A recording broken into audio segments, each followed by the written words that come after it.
दोस्तों, क्या आप जानते हैं कि 99% लोग मार्केट में बर्बाद हो जाते हैं? डर गए ना? यही सच है और आज हम इसी बारे में बात करेंगे। लेकिन वीडियो शुरू करने से पहले एक बात बिल्कुल साफ कर देना चाहता हूँ। अगर वीडियो देख रहे हैं तो पूरा देखना। आधा अधूरा ज्ञान लेकर जाओगे तो नुकसान आपका ही होगा। पिक्चर देखने जाते हो तो पूरी देखते हो ना, बीच में उठकर चले जाते हो क्या? उसी तरह अगर कुछ सीख रहे हो तो पूरा सीखो, लेकिन छोड़ो मत। चलिए शुरू करते हैं। गोल्ड, सिल्वर और कॉपर, हाँ, ये सबसे ज्यादा चर्चा में है क्योंकि दुनिया बदल रही है, बिजनेस बदल रहे हैं, तो ये चीजें भी बदलती रहती हैं और आगे भी बदलेंगी। गोल्ड, सिल्वर, कॉपर का परफॉर्मेंस तो आप देख ही रहे हैं। गोल्ड ऑल टाइम हाई पर है और सिल्वर भी रिकॉर्ड तोड़ रहा है। पिछले वीडियो में हमने देखा था कि सिल्वर $100 पार कर गया। कमाल का परफॉर्मेंस है। लेकिन दोस्तों, कमोडिटी मार्केट में ये जो तेजी देखने को मिल रही है ना, इसमें बहुत सारे लोग यानी 99% लोग बर्बाद भी हो सकते हैं। आप सोच रहे होंगे मैं ऐसा क्यों कह रहा हूँ, तो सुनिए। गोल्ड, सिल्वर में जो रैली आ रही है उसे देखकर लोगों की सोच क्या हो गई है, खासकर जो नए इन्वेस्टर हैं, जो कमजोर इन्वेस्टर हैं, वो क्या सोच रहे हैं? शेयर मार्केट तो खत्म है, उसमें क्या पैसा बनेगा? असली पैसा तो गोल्ड, सिल्वर, कॉपर में है। और वो करेंगे क्या? अपना सारा पैसा गोल्ड, सिल्वर, मेटल्स में डाल देंगे, यानी इक्विटी से निकालकर बाकी सब जगह से पैसा निकालकर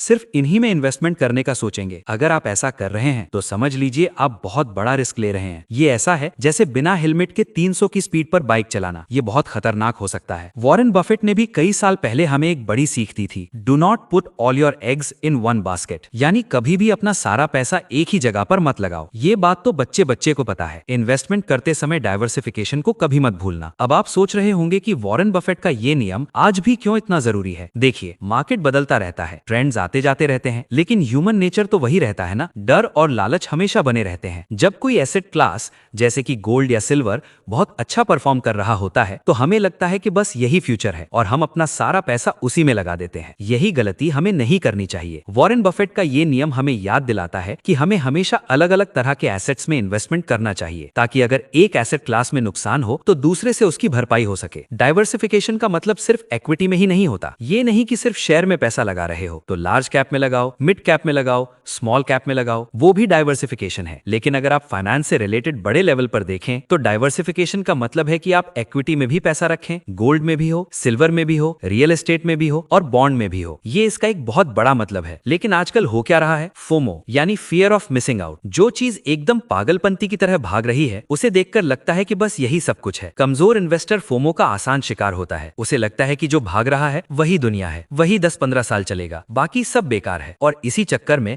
वो सोचता है कि बाकी सब चीजें बेतुकी हैं और सिर्फ यही चीज पैसा बनाएगी। और यही सबसे बड़ी प्रॉब्लम है। जो भागेगा सिर्फ उसे ही अच्छा लगेगा और वही फ्यूचर लगेगा। लेकिन तेजी और मंदी तो मार्केट का हिस्सा है। कोई भी चीज हमेशा ऊपर नहीं रहती और ना ही हमेशा नीचे। ये प्लस माइनस का खेल है। आप समझ रहे हैं ना? तो प्रॉब्लम क्या है? प्रॉब्लम ये है कि हमें लगता है कि सिर्फ एक ही चीज ऐसी है जो भाग रही है और वही फ्यूचर है। ये सोच बहुत ही खतरनाक है। और इस सोच को बदलने का तरीका क्या है? इस प्रॉब्लम का सोल्यूशन क्या है? वॉरेन बफेट ने बताया है डाइवर्सिफिकेशन। डाइवर्सिफिकेशन मतलब क्या? ये जो अलग अलग चीजें हैं जैसे कि equity, gold, silver, real estate, ये सारी चीजें आपको पैसा बनाकर देती हैं और इन सब का अपना अपना टाइम होता है। ऐसा कभी नहीं होगा कि कोई अमर है। ऐसा नहीं है कि बस स्टॉक्स ही चल रहे हैं या सिर्फ गोल्ड ही चल रहा है या सिर्फ बॉन्ड ही अच्छा कर रहा है या सिर्फ क्रिप्टो ही अच्छा कर रहा है या सिर्फ रियल एस्टेट ही अच्छा कर रहा है। हर किसी का साइकिल आता है। तो यही बात है दोस्तों, जो चीज चमकेगी वो हमें लगेगा कि वाह क्या बढ़िया है। तो गोल्ड, सिल्वर अभी क्या चल रहा है? एकदम बहुत अच्छा। तो हमें क्या लगता है कि बॉन्ड को हटाओ, स्टॉक्स को हटाओ, रियल एस्टेट को हटाओ, कैश में भी क्या रखने की जरूरत है, क्रिप्टो को भी हटाओ, बस यही बढ़िया है। ये सोच 99% लोगों को बर्बाद कर सकती है। मैं फिर से कह रहा हूँ, लोगों को गलतफहमी हो सकती है। उन्हें लग सकता है कि मैं कह रहा हूँ कि गोल्ड और सिल्वर में नहीं जाना चाहिए। अरे भाई, ऐसा नहीं है। मेरे पास भी गोल्ड सिल्वर है। मैं सिर्फ ये कह रहा हूँ कि ये जो बीमारी है ना कि सिर्फ यही चीज मैं अपने पोर्टफोलियो में रखूंगा, ये आपको बर्बाद करेगी। अगर आप सोचेंगे कि सिर्फ मैं गोल्ड सिल्वर ही रखूंगा तो ये बहुत डेंजरस है। वैसे ही अगर आप कहेंगे कि मैं सिर्फ इक्विटी ही रखूंगा तो ये भी बहुत डेंजरस है, या सिर्फ रियल एस्टेट में ही पैसा लगाकर रखूंगा तो ये भी बहुत डेंजरस है, क्योंकि हर एक चीज ऊपर नीचे होती रहती है। इसीलिए तो हमने समझा कि सोल्यूशन क्या है? डाइवर्सिफाई करें। मतलब स्टॉक्स में भी पैसा हो, गोल्ड में भी हो, सिल्वर में भी हो, बॉन्ड में भी हो, रियल एस्टेट में भी हो, कैश में भी हो, एफडी में भी हो, क्रिप्टो में भी हो। ये एक समझदार इन्वेस्टर की पहचान है, क्योंकि उसे पता है कि सारी चीजें एक साथ पागल की तरह नहीं दौड़ती हैं और ना ही सारी चीजें एक साथ खत्म होती हैं। हाँ, कभी क्या होगा, गोल्ड सिल्वर अच्छा करेंगे और स्टॉक्स का टाइम नहीं होगा। कभी गोल्ड सिल्वर नीचे आ जाएंगे और इक्विटी अच्छा करेगा। कभी क्रिप्टो धमाकेदार करेगा तो कभी रियल एस्टेट शांत हो जाएगा। इस कॉन्सेप्ट को समझिए। तो इसमें फंसेंगे कौन? वो लोग जो सिर्फ एक ही एसेट क्लास में इन्वेस्टमेंट करेंगे, यानी जो कहेंगे